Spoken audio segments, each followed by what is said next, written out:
Alright, YouTubers, what's going on? It is your boy, Alyx, man. Let's have a little chat. Okay, so I started to promote a series on my Facebook channel. It's called WWE's Top 10 WrestleMania Defining Classics. Wrestling Classics.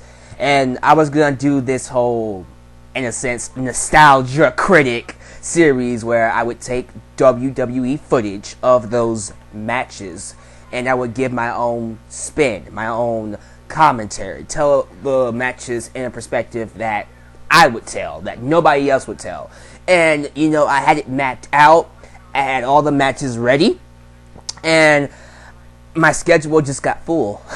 This is around the time where I am going for my education degree. I'm trying to be a teacher, and everything just seems to be piling up on me right now, and I'm just unable to finish the series. So I decided to do Plan B, which was just come up here and do a commentary video about it. I didn't want to. I really wanted this to be very special. I tried to make this, you know, one of my best projects, and just go out and do something great with it that I've never done before. But situation calls me to do something different, so guys, I'm just gonna come up here and just do a wrestling commentary video. I'm gonna do my best to make every single match I talk about feel like it's worthy of being a top 10 WrestleMania classic. I'm still gonna deliver a great commentary video, but I have to apologize ahead of time that it won't be what I planned for it to be. And I hope my fans understand, and in spite of that, I hope you enjoy this wrestling commentary video, because this, wrestling fans, is my top 10. The matches that I believe truly defined WrestleMania. What made WrestleMania the showcase of the Immortals. What made WrestleMania the place where heroes become legends and, you know, people become heroes. And all that kind of jazz. All the stuff. The granddaddy of them all. The grandest stage of them all. The place where wrestlers' dreams happen. How about that? You know, with that out the way, let's just go ahead and get into it, guys. Number 10. And I should warn you, by the way, before I even get started with this list, just know that this is just my opinion. If you have a totally different list, feel free to leave it down below or make a video response about that. But this, to me, are the top 10 matches that I believe define WrestleMania. So, number 10, Shawn Michaels versus The Undertaker at WrestleMania 25. The modern day WrestleMania classic, in my personal opinion. It takes heat for not having a storyline. People talk about this match just sucking because it didn't really have a build-up. It didn't have this, it didn't have that. And you know what, guys? You're right. It didn't have a storyline. It didn't really have, you know, that classic WrestleMania build-up. Not the one, not like the one it got the very next year. You know what I'm saying? In WrestleMania 26, the whole storyline with Shawn Michaels retiring if he lost to Undertaker. And I do agree with people that talk about how if you were to take the build-up for WrestleMania 26 and then add this match, it'd be the ultimate classic. It'd probably be the greatest WrestleMania match ever. But here's my thing, guys. Despite the storyline, despite the build-up, I still think this match had a ton of hype behind it. For the simple fact that The Undertaker had never, ever beaten Shawn Michaels in a one-on-one match situation. He never had beaten Shawn Michaels one-on-one. Never. You know, when they had their cage match, their very first Hell in a Cell match in 1997, lost to him. Casket match, lost to him. One-on-one matches, lost to him. Never beat Shawn Michaels. Tag team matches, lost to him. Never beat him. Well, some people might count the Royal Rumble at 2007, but that's not a match, alright? So, coming up to this WrestleMania, Shawn Michaels has had The Undertaker's number. And he was using that to play mind games with Taker. You know, he turned the tables on Taker, who usually plays mind games with other people, with his opponents. Shawn Michaels was the one playing mind games, and he really had Taker questioning if he could beat, you know, the showstopper, Mr. WrestleMania. So the match happened, and oh my God, was it a classic? It was amazing. Amazing storytelling.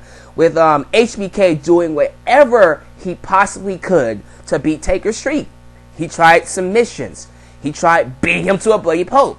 He tried pinning him. He tried daredevil spots like moonsaults from top rope to the outside. I don't think he did the classic table spot with, the Asai moonsault from the ropes to the table. I don't think he did that for this match. He did it at WrestleMania 26, but not this match. Still, he tried to beat it by countout even when Taker did the whole death-defying suicide dive over the top rope and crash landed into the cameraman, who was Jimmy Snuka's grandson, someone related to Snuka. I forgot who it was. Yeah, he was not that memorable. But Shawn Michaels almost beat him that time, and that was a very scary moment. The classic moment for this match comes when Taker hits his first tombstone on Shawn Michaels.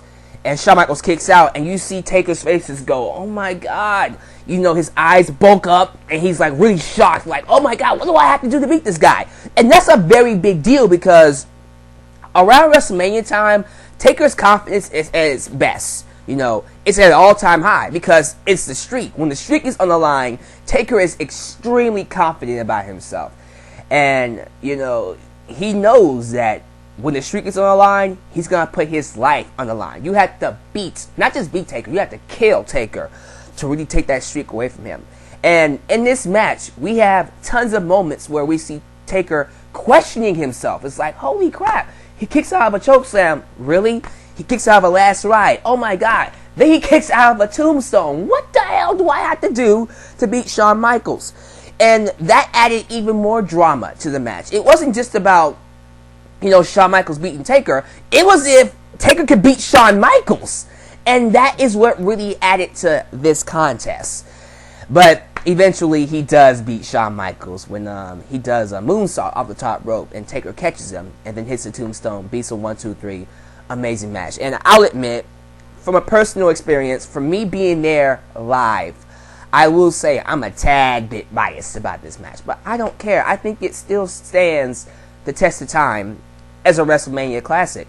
You have in my personal opinion, two men who are considered to be Mr. WrestleMania contenders. When you think about who would I consider to be Mr. WrestleMania, you think of Shawn Michaels, who is considered to be the best performer in WrestleMania history, and you think of The Undertaker, who is the undefeated phenom of WrestleMania. Great match. If you had not seen it, please go watch it. It is a must-see for all wrestling fans. Alright, next up is number 9. I have Shawn Michaels versus Razor Ramon for WrestleMania 10. The blueprint, the very first ladder match in WWE, WWF history. And you know what? I will say this. The match itself was a good ladder match. Have there been better ladder matches? Yes. Okay. People will talk about how TLC 2, TLC 3, 1, and all the other great ladder matches we've had, even Money in the Bank, somewhat have been better than this match, and you're right. This match still stands the test of time for me because it was the very first ladder match. And the storyline going into this one is, Shawn Michaels was stripped of the IC Championship because of reasons unknown, that he had to leave the company. And a tournament was had, or a battle royal, I don't remember if it was a tournament or a battle royal, took place to determine a new IC champion. And Razor Ramon, a young starlet at the time, came up and won the championship. Later on, Shawn Michaels returned, and he came back saying that I never lost the title, so I'm still the IC champion. So we had a match to determine who was the real IC champion, and it was in a ladder match, WrestleMania 10. Really, really good match. For its time, an amazing match. The very first ladder match. The match that set into stone the ladder match concept. And for that very reason, I think it's definitely a classic. And people talk about how Shawn Michaels was, the one who made this match. Ric Flair said it was Shawn Michaels wrestling with a ladder, and Razor Ramon was just there. I don't agree with that.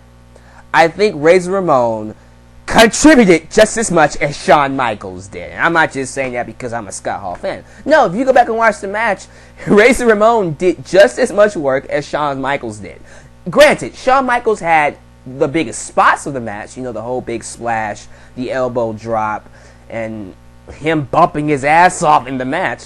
I will say that Shawn Michaels probably did a little bit more than Razor Ramon, but still, Razor Ramon should get credit for it because not only was he in the match, you need to the tangle. Come on, guys. So yeah, definitely Razor Ramon should get credit for this match, and it deserves to be number 9 on this list for being the blueprint ladder match for WrestleMania. How about that? Number 8 is the very first face versus face main event match of WrestleMania. From WrestleMania 6, Hulk Hogan versus the Ultimate Warrior.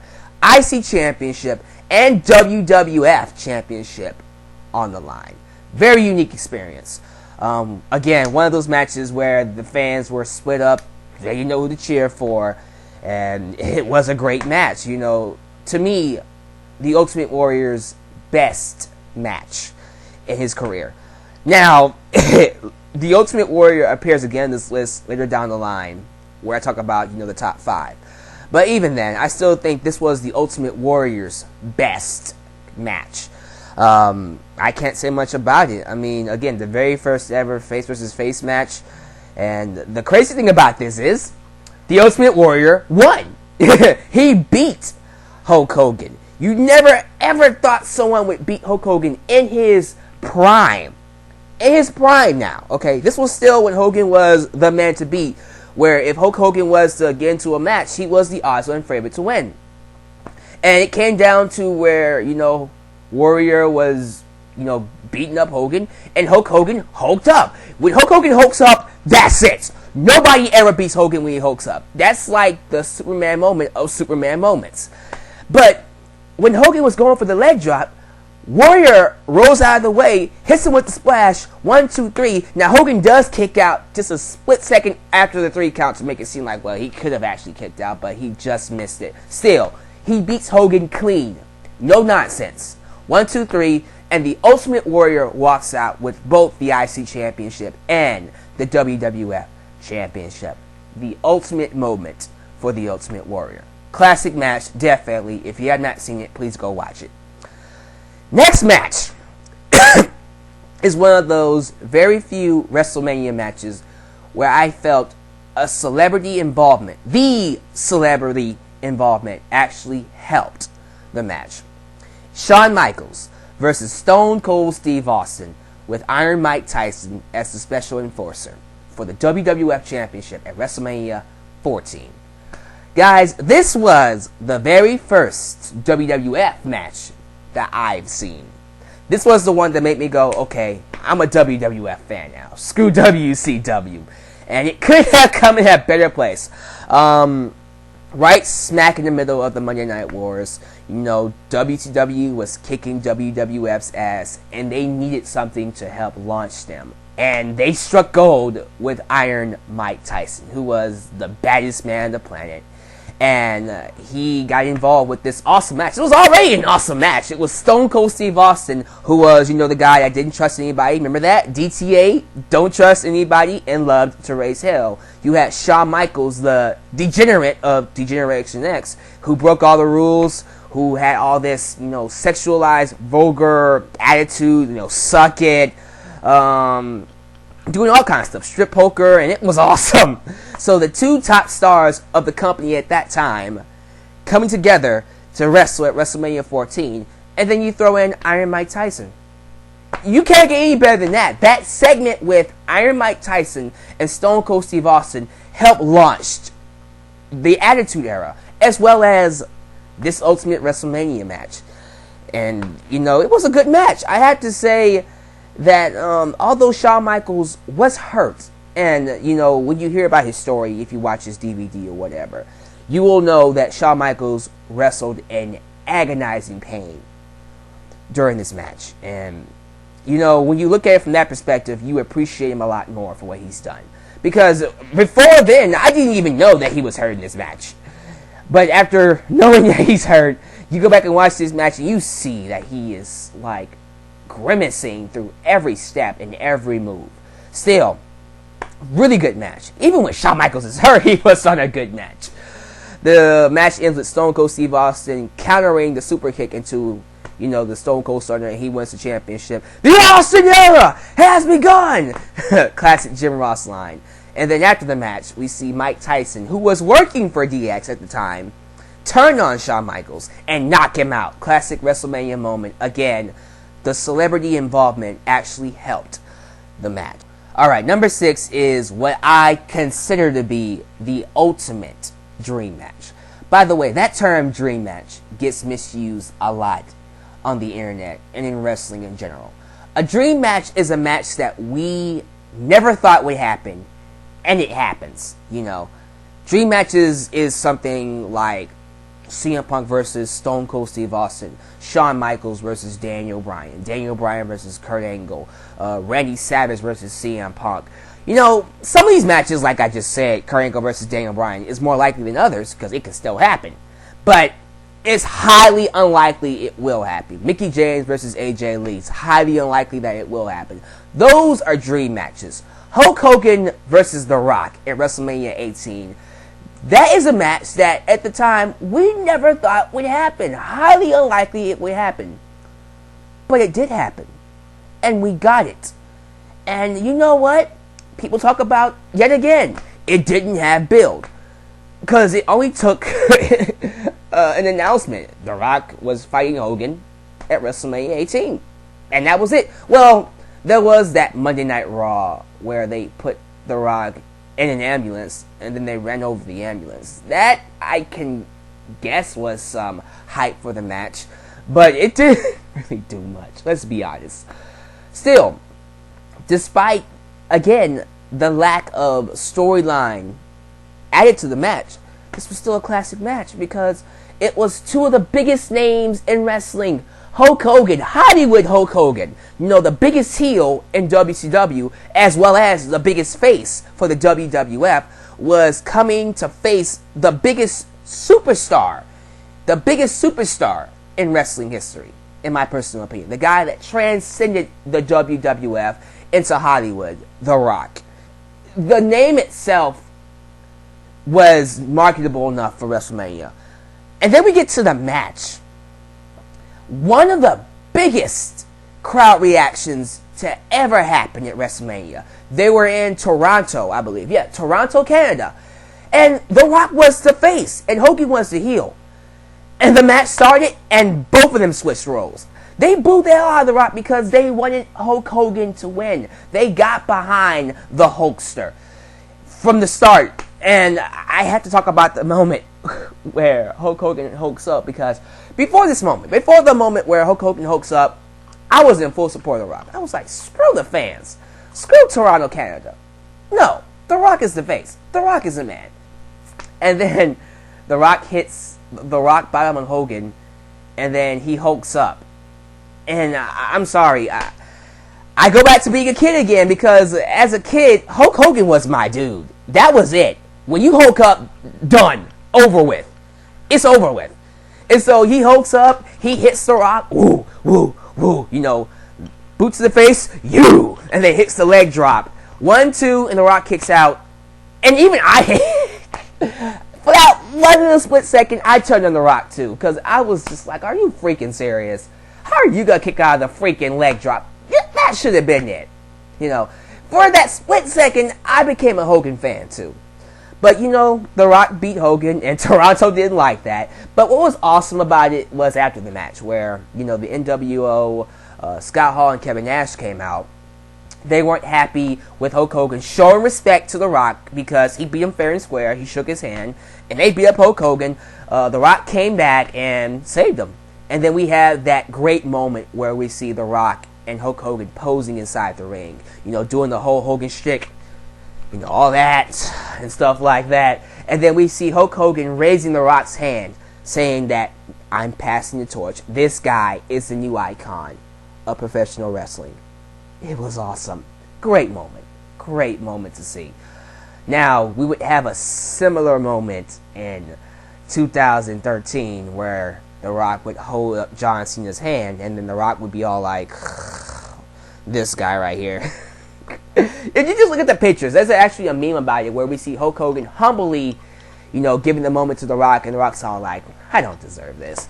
And then you see right next to it a picture of The Rock doing it for John Cena, and he's just like, yeah, whatever. It's hilarious. A classic moment, definitely. Number 5 on the list is an Ironman match. Shawn Michaels versus Bret Hart, WrestleMania 12. This one is important because not only is it yet another face versus face main event, which is very rare, very rare. It was also the very first main event to be built as a purely solid wrestling contest. A match that was, showcased for athleticism, mat wrestling, and just pure endurance and style, and who's the better wrestling, who's the better wrestler, excuse me.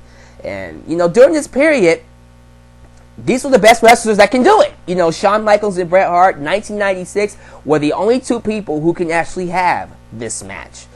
And both of them went out there and put on a clinic. It was a fantastic match. Definitely a 5-star. A 5-star classic, in my personal opinion. Dave Meltzer says this was the very first 5-star classic. I won't go that far. But, yeah. If he wants to say it was a 5-star classic, I can't blame him because it was a fantastic match. The storytelling of this match is that both of them went 60 minutes with no pinfalls. No pinfalls. You went the entire match. They were trying to put on pinfalls. They were trying to, do their thing. Shawn Michaels tried to beat him with the super kick, didn't work. Bret Hart tried to beat him with the sharpshooter, he didn't tap out. And so it went into overtime. And then Shawn Michaels was able to hit the super kick and get him 1, 2, 3. And for the time, again, 1996, this was a very big deal. The classic line with Shawn Michaels, win the championship, the boyhood dream has come true, still rings. It still rings in the annals of WrestleMania. It's still etched in history as a classic line, as a classic moment. Number 4 is from WrestleMania 17. And I think you already know what it is. The Rock versus Stone Cold Steve Austin for the WWF Championship. To me, this is their best match out of their, three-peat series from WrestleMania 15, then WrestleMania 17, and then WrestleMania 19. Again, two of the biggest stars of the Attitude Era going one-on-one at the greatest stage of them all. You don't get any better than that. This is definitely the ultimate match to have. And I have to say that, in my personal opinion, this was the best main event that WrestleMania has had. I truly believe that. I think The Rock and Austin, WrestleMania 17, had the best WrestleMania main event. Or it still has it right now. Can it change in the future? Sure, but I'm sorry, I don't remember any of the matches that even I talked about topping this one. You might disagree, but for me, for my generation, I think The Rock versus Stone Cold Steve Austin reigns as the best WrestleMania main event. Great match. They beat the hell out of each other. No holds barred. There was blood. There was everything that you would want in a wrestling match. I mean, chairs, near falls, great wrestling, submission, drama.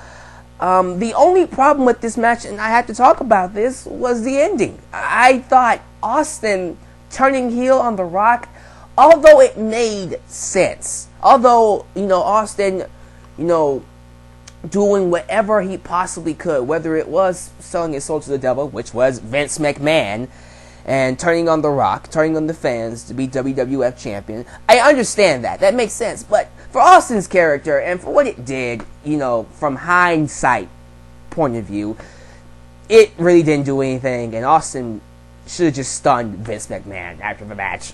He should have. Because he didn't do anything. His heel run was entertaining, but fans didn't want to boo Austin. They just didn't want to. And they were in Texas. The crowd didn't see it as a heel turn. They saw it as Austin being a badass. They didn't really catch the heel turn until he shook Vince McMahon's hand. And then it was like, oh, wow. Whoa, he's a bad guy now. Because even I was just like, okay, he's going to stun him. But he didn't stun him, so he turned heel. Other than that, it was still a great match. I think if you have not seen it, you should still go watch it. Definitely a classic that defined WrestleMania. Now, this one involves Stone Cold Steve Austin yet again, number 3. But it also involves the best there is, the best there was, and the best there ever will be. Bret Hart versus Stone Cold Steve Austin, WrestleMania 13 submission match. This one is known for the classic double turn, where Bret Hart and Austin go in with their roles, Austin as a heel, Bret Hart as a face, and then after the match, they completely swap. Austin comes out as the face, and Bret Hart comes out as the heel. And it's the double turn that, in my opinion, changed wrestling forever. It did. It put Stone Cold Steve Austin on the map because it was a brutal match. And you have this classic moment where, Bret Hart is just beating the bloody pope out of Austin. Austin's bloodied up, and he's pretty much dismantled his leg. And then he puts him in the sharpshooter. And Austin, being the rebel that he is, still fighting, still trying to get to the ropes and, break it and stuff like that. And Austin just fights until his last breath. He just continues to fight, despite the fact that he knows he's lost the match. But he still is a rebel. He's still, showcasing that personality of, I'm going to fight you to my last breath no matter what. And he passes out. He loses by not tapping out, passing out. And the audience drew towards that. They saw the fight in Austin. They saw that never die attitude. And that made him a household name. And it was the classic moment. It turned Austin from a villain to a hero. Overnight, even in defeat, he became a hero. And Bret Hart became the ultimate villain. That he just stayed until he retired. By the way, Ken Shamrock was the special guest referee in this match. That should be said. He was kind of a third wheel. He didn't really matter. But a brutal bout. Very, very good match. Definitely a 5-star classic. Yet another match that I agree with Dave Meltzer in terms of star ratings. And I usually don't agree with Dave Meltzer in his star rating system. And that's just me. I respect Dave Meltzer for what he does for wrestling. But his star rating system and his views on wrestling, I don't always agree with. And that's just my opinion. You might agree with it. And I know a lot of the internet fans, I shouldn't do that. I'm not going to generalize wrestling fans like a lot of people do. But I know a lot of people that just so happen to be on the internet who read his blogs think his views are like God's gift to earth and stuff like that. I don't. I just think that those are his views. Because there are a lot of matches that Dave Meltzer have said that weren't 5-star classics that I believe should be 5-star classics. Like Taker and Shawn Michaels. Like The Rock and Hogan. But whatever. This is a match that I agree with him with. This was a 5-star classic. Definitely. Okay, the final two. And I already know I'm going to get in trouble because of this final two. I know a lot of you out there watching me right now are expecting 2 matches to be in the final two. One of them is the Macho Man Randy Savage versus Ricky the Dragon Steamboat, which was the very first Blueprint classic wrestling bout to ever happen in WWE history, at least. Or at least at WrestleMania history. And you know what? You're right. Classic match. Really awesome. I am not taking anything away from that match. Unfortunately, for my list, it's not number 2. There was a better match.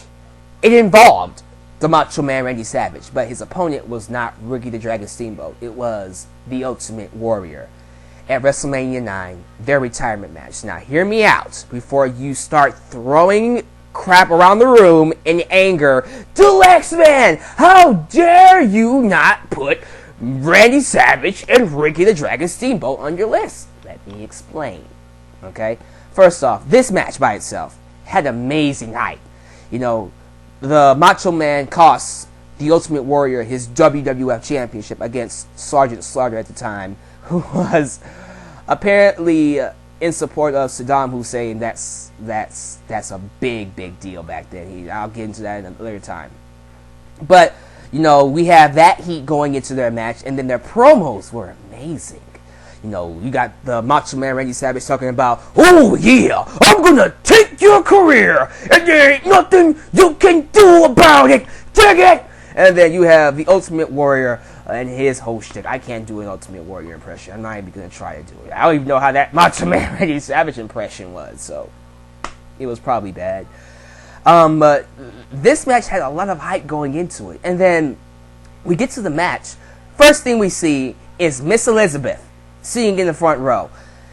Guys, Miss Elizabeth and Randy Savage have been broken up for years. Since the match against the Mega Powers, Hulk Hogan and Randy Savage in 1989, WrestleMania 5, which could also be considered a defining moment in WrestleMania, but it's not on my list. So, again, they've been broken up for years, and so we see her sitting ringside, and we're thinking, okay, is she here to support Randy Savage, or is she here to get vindication by watching him lose his career to the Ultimate Warrior?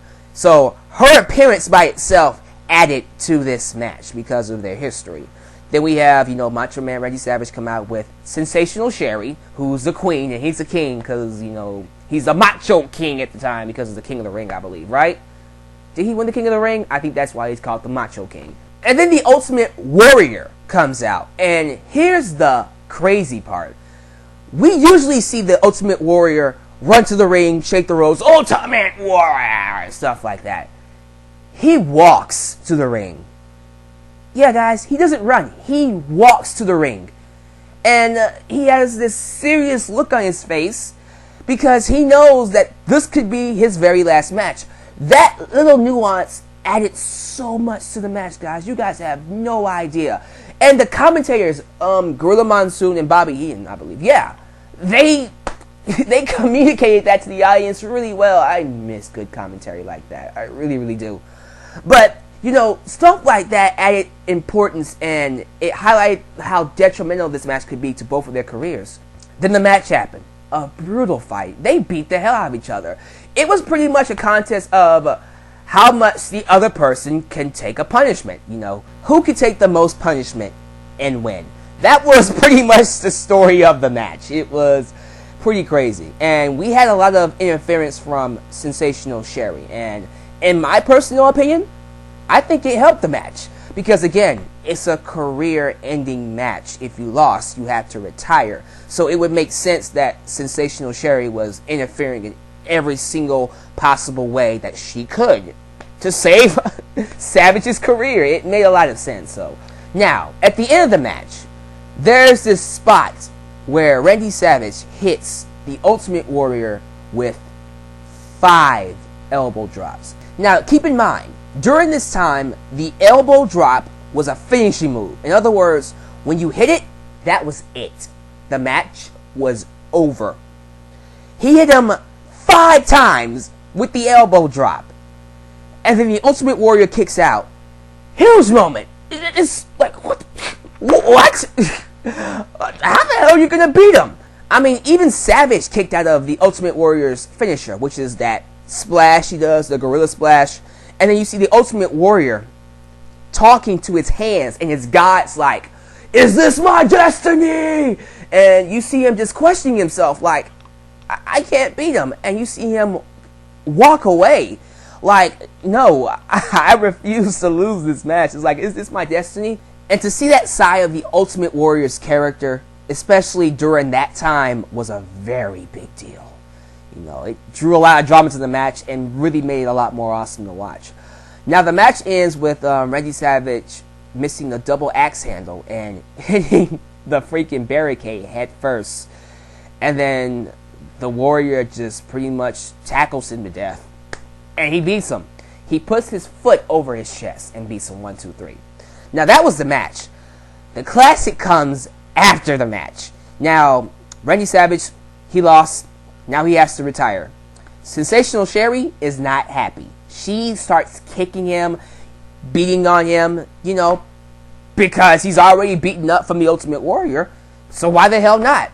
Miss Elizabeth runs to the ring, gets physical first off, and that's something that never happens. But she takes Sensational Sherry and tosses her outside the ring. And then we have this moment where Randy Savage is staring off with Miss Elizabeth, and he's all like, what do I do? She saved my life, and I still love her. And then they hug. And the entire arena stands up and applauds. People are crying in the front row. It's a very emotional moment.